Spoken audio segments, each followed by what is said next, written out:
আমার নাম রামরঞ্জন মুখার্জি। জয় সীতারাম। আমার নাম রামানন্দ মুখার্জি। জয় সীতারাম। আমার নাম রামচরণ মুখার্জি। জয় সিয়ারাম, জয় সিয়ারাম। আমার নাম রামেন্দু মুখার্জি। জয় সীতারাম, জয় সীতারাম। অযোধ্যা থেকে আনুমানিক ৩০০ বছর আগে রামশরণ মুখার্জি নামে এক ব্যক্তি বাঁকুড়া জেলার এই জায়গাতে আসেন। তার কুলদেবতা ছিল রামচন্দ্র। সেই কারণে এইখানে একটি মন্দির স্থাপন করা হয়, রাম মন্দির স্থাপন করা হয়। এই মন্দিরকে কেন্দ্র করে বর্তমানে রয়েছে ৭টি মুখার্জি পরিবার, এবং প্রত্যেকটি পরিবারে যে পুরুষ সদস্য রয়েছে তাদের নামের কোথাও না কোথাও রাম কিন্তু আপনি লক্ষ্য করতে পারবেন।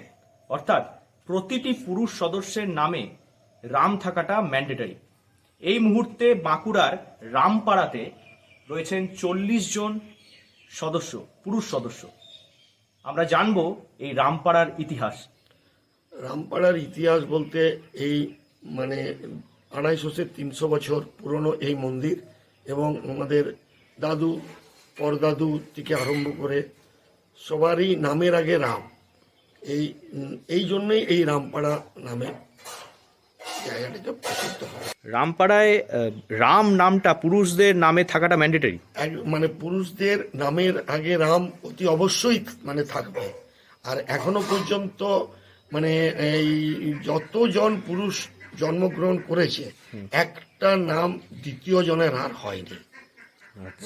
সবার নাম রাম, নামই রামে আগে রাম। কিন্তু যেমন হয়তো রামবল্লভ, রামচরণ, রামশরণ এই নাম কিন্তু দ্বিতীয়বার আর আসেনি। শুধু অযোধ্যাতেই নয়, বাঁকুড়ার এই পাড়াতে প্রত্যেকেই রাম। বাঁকুড়ার রাম পাড়াতে প্রবেশ করলেই মনে হবে রাম রাজত্বে ঢুকে পড়েছেন। বাড়িতে বাড়িতে রামের নামে ফলক। পাড়ার শেষে রয়েছে একটি শতাধিক প্রাচীন রাম মন্দির। বর্তমানে ৭ মুখার্জি পরিবারের প্রত্যেকেই রামের সেবায়িত। পালায় পালায় দিনে ৩ বার করে রামের পুজো করেন তারা। মোট সদস্য সংখ্যা ৪৫ থেকে ৫০ জন। তার মধ্যে ৩৫-এর বেশি পুরুষ সদস্যের প্রত্যেকের নাম রাম দিয়ে শুরু।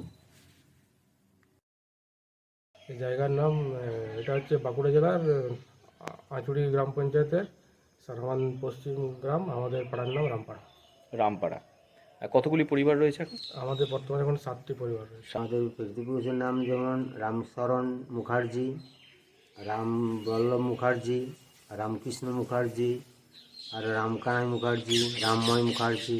আমার নাম রামেন্দু মুখার্জি, রামচরণ মুখার্জি। ২৫০ থেকে ৩০০ বছর ধরে বাঁকুড়ার রামপাড়ার বাসিন্দারা তাদের কুলদেবতা রামচন্দ্রের ঐতিহ্যকে ধরে রেখেছে। যে কোনো অনুষ্ঠান হোক, অন্নপ্রাশন কিংবা বিয়ে বাড়ি, তারা সেইখানে সিংহাসনে করে তাদের ঠাকুরকে নিয়ে যান। বর্তমানে ২২ তারিখ অযোধ্যাতে রাম মন্দির প্রতিষ্ঠা। পৃথিবীর সবথেকে বড় রাম মন্দির প্রতিষ্ঠার খবর পেয়ে এক প্রকার উজ্জীবিত হয়ে রয়েছে বাঁকুড়ার রামপাড়া। যে অযোধ্যায় এত বড় একটা রামের মন্দির হচ্ছে, আমাদের খুবই খুশি। ওই দিন কি কিছু বিশেষ থাকছে? বিশেষ পুজো অর্চনার ব্যবস্থা থাকবে। ভোগ পুজো তো প্রতিদিনই হয় ৩ বার করে। সেদিন একটু সন্ধ্যেবেলায় প্রদীপ জ্বালানো হবে। বাঁকুড়া থেকে নীলাঞ্জন ব্যানার্জির রিপোর্ট, লোকাল 18 বাংলা।